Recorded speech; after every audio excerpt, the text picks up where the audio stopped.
Une fois n'est pas coutume, ce mardi, un jour après l'épiphanie, il n'y aura pas quelqu'un pour tenir tête à personne, mais personne pour faire face à personne. Et ça me donne déjà le vertige. De recourir à un sujet qui peut faire l'objet de tous les litiges puisqu'il s'agit du Fils de l'homme en personne. Au nom du Père, du Fils et du Saint-Esprit. Je l'ai prié de décliner son identité. Yeshua, m'a répondu le saint homme. Mon Dieu, la fine fleur de Nazareth. Il n'avait pas de passeport. Je suppose qu'il était périmé, ni adresse, ni profession autre que sa bonne foi.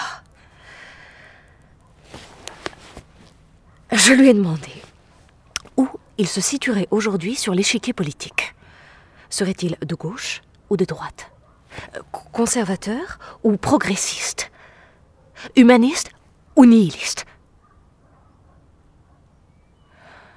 Il m'a fait remarquer qu'avec mon péché d'orgueil, je pouvais me mettre un doigt dans l'œil. Parce qu'il n'était pas là pour répondre à mes questions, mais pour les assumer. Quel ne fut pas mon soulagement de l'entendre, de le voir m'ouvrir une porte sur l'infini. Ô Seigneur, j'avais l'impression d'être confirmée dans ma fonction, oser et poser toutes les questions. Je lui ai communiqué aussitôt la position officielle de l'Église en ce qui concerne le mariage pour tous. Et je lui ai demandé, gentiment, son sentiment. Il a trouvé que j'étais un peu fêlée avec mes présupposés, parce qu'il est vrai que les minorités ont toujours bénéficié de son soutien et de son appui. Quant aux hors normes, il s'en est toujours rapproché. Parce que la vérité n'est pas inscrite dans la pierre, mais toujours réécrite par une personne singulière. À chacun selon sa vérité. C'est ça la vie, le chemin, le salut. N'exigeons pas la pureté, soyons purs, me confia Yeshua. N'exigeons pas l'uniformité. Admirons la diversité. Et si vous me posez la question, c'est parce que vous avez flairé quelque promiscuité entre le sacré et le profane, entre le civil et le religieux. Il y a de ça. Mais ça ne nous autorise pas à canoniser certaines amours et en diaboliser d'autres. Dieu est partout amour, et tous les amours ont quelque chose de Dieu. Les homosexuels ont aussi accès au ciel. Ils ne sont pas plus ni moins recevables que les hétérosexuels. Ils sont comme tous les hommes.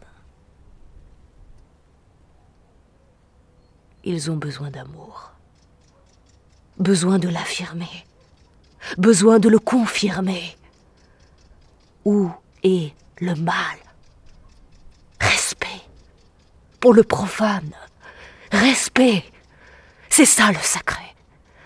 De considérer la volonté de l'autre avec autant de bienveillance que notre propre volonté. Et puis, si vous voulez mon avis, j'ai toujours perçu le visage de l'autre d'une manière asexuée. L'absolu n'a pas de genre. Il génère, mais ne dégénère jamais.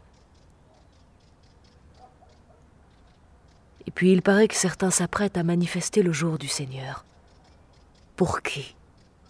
Contre qui? Pour la famille? Contre l'infamie? La paille à l'assaut de la poutre?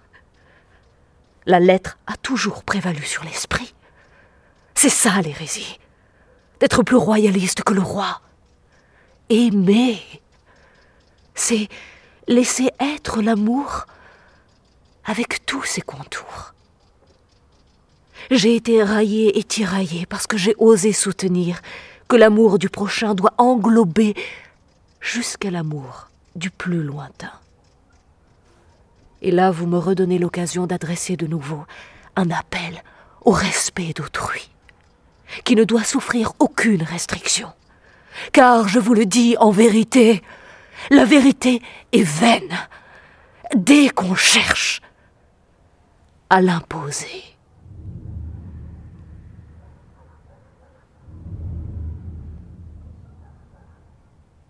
Là, il a disparu dans les nuées.